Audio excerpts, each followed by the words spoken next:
Hello everybody, my name is Mario5514 and welcome back to another Splatoon Talk video.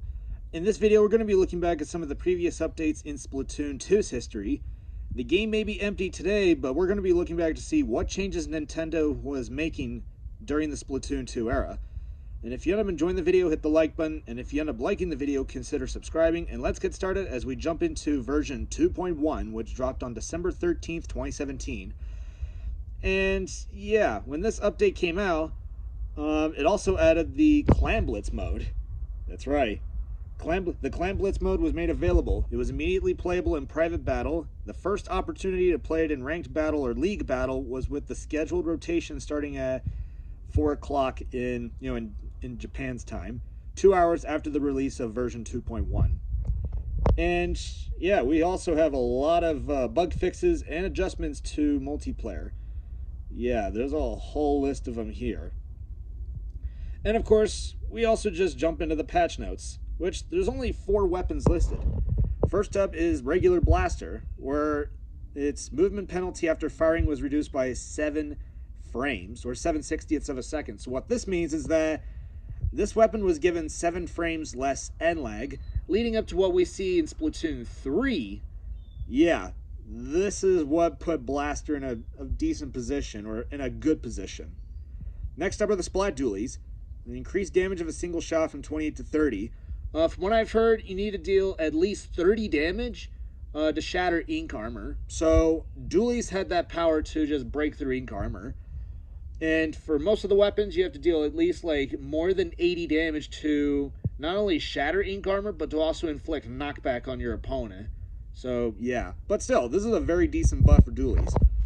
But Brellas were also subject to this nerf, to a list of nerfs, and it's only to regular Brella. Narrowed area painted with a single shot, so it paints less, or the ink trail it leaves when you fire a shot is narrower. Increased ink consumption for each shot by 10%, so its ink consumption was originally 5%, this increased it to only 5.5%, so it gets like about 2 less shots. But still, it's still a very decent weapon. It's still a good weapon. Increased the damage to the canopy from blaster-type weapons by roughly 38%, and the damage to the canopy from charger-type weapons was increased by 50%. So if you're using, like, regular blaster in particular, or even, like, E-liter, or regular chargers, or even Squiffer, I would think, you now deal 50% more damage to the canopy. But that does add some counterplay against the weapon, so that is nice. That's a nice change.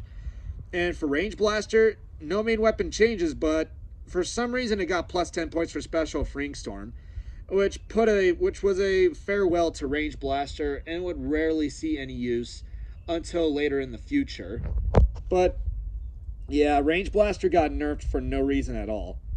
But of course, we also have some stage reworks, and those stage reworks are to the following stages: for Muscle Forge Fitness, Starfish Main Stage, Humpback Pump Track, Inkblot Art Academy, Moray Towers, Port Mackerel, and Snapper Canal. So it's for any of the modes that are available, which are for the ranked modes and Turf War. So that's nice. And we do have a few changes or a few fixes to Salmon Run. Fixed an issue on Salmon at Smoke Yard in which players could get sandwiched between the terrain and fences if they become a squid on top of certain fences that appear at low tide. Yeah, so that kind of got ironed out there. So I mean, most of these are just bug fixes. And we also have a bug fix for the hero campaign. Fixed an issue in which if the player shot the hero splatling while jumping on a ride rail, the weapon would behave abnormally and prevent the player from attacking until becoming a squid. Yeah, don't know why that was a thing there, but they ironed that out, which was nice. A few other changes to spectator mode, and other changes listed here. So yeah, 2.1 didn't give us many to look at, or yeah, to work with. But with that being said, we could just jump into version 2.2, which dropped on January 17th, 2018. So we're opening up the new year with a new update. So yeah, just like last time, we have a whole list of bug fixes as well as a few adjustments. But I mean, there's just, yeah, like not that many adjustments. The majority of the changes are just bug fixes for multiplayer. But we could just jump into the patch notes for the main weapons. First up is Splattershot Jr. Made it easier to ink the area around the player's feet, so you're able to paint beneath your feet more effectively, so that's nice. Dynamo Roller. Increase the max damage for horizontal and vertical flicks from 150 to 180. With this change, minimum damage will be increased from 35 to 40, which I think that's nice. Adjusted how damage from horizontal swings decrease over distance. The distance at which the player can deal 100 plus damage remains the same, but the distance at which the player can deal 50 plus damage has been increased by 21%. Same thing for the vertical flick, but the 50 damage range was extended by 11%. So these are some very decent buffs Dynamo Roller has been given. It's still a bad one, but at least it's a little bit more bearable. But it's not until later that Dynamo becomes a little bit more effective, or a little more bearable. Flingza expanded the area inkable with a vertical swing. So basically its vertical flick can paint more, so that's nice. Adjusted how damage from vertical swings decrease over distance. The distance at which the player can deal 100 plus damage has been increased by 11%, and the distance at which the player can deal 50 plus damage has been increased by 13%. So its kill range for Flingza's vertical has been extended. So yeah, I mean, majority of the time if you're using Flingza Roller, 9 out of 10 times you're going to be using the vertical flick over the horizontal, because you know the horizontal has been notoriously known to be very inconsistent. Ink Brush. Increased movement speed while swinging by roughly 67%, which is just insane to me that Ink Brush got this buff. And we're going to start seeing this weapon a little bit more often, specifically Ink Brush Nouveau. Classic Squiffer. Increased in-air charge speed by roughly 100%, so you're able to charge in the air 100% faster, so that's nice. Bamboo was also given this buff as well. On top of that, made it so that fully charged shots will pierce through opponents. Yeah, this was a buff that people really loved on Bamboo, and they just had fun with it. However, going into the next update, which was a bug fix update 2.2.1, that got ironed out. They fixed an issue where it could pierce, where fully charged shots could pierce through opponents. Yeah, Bamboo is supposed to be like this weapon that can't do it, so you have to be using like Squiffer, a regular charger, or E-Leader, or even like GooTuber. So, yeah, that kind of made sense on that one. GooTuber. Increased damage when not fully charged by roughly 63%. Due to this change, damage becomes 100 plus when charge reaches roughly 71%. So, that's nice. However, decrease the range as shot flies just before a full charge by 5%. Yeah, I don't know if this is like a trade-off or anything, because, you know, I don't use GooTuber. So, I mean, this is whatever, I guess. Slosher. Reduced movement penalty after firing by 4/60ths of a second. So, similar to what Blaster was given in the last update, Slosher was given 4 frames less end lag. So, that's a very substantial buff for Slosher, which we're going to start seeing this weapon more often. And increase the size of the closest ink generated and the likelihood that it will be generated at the player's feet. So, the likelihood that it will paint beneath your feet has been increased, and will also paint beneath your feet more. So, Slosher got a very substantial buff on top of the 4-frame end lag buff. Heavy Splatling. Increased damage from 28 to 32.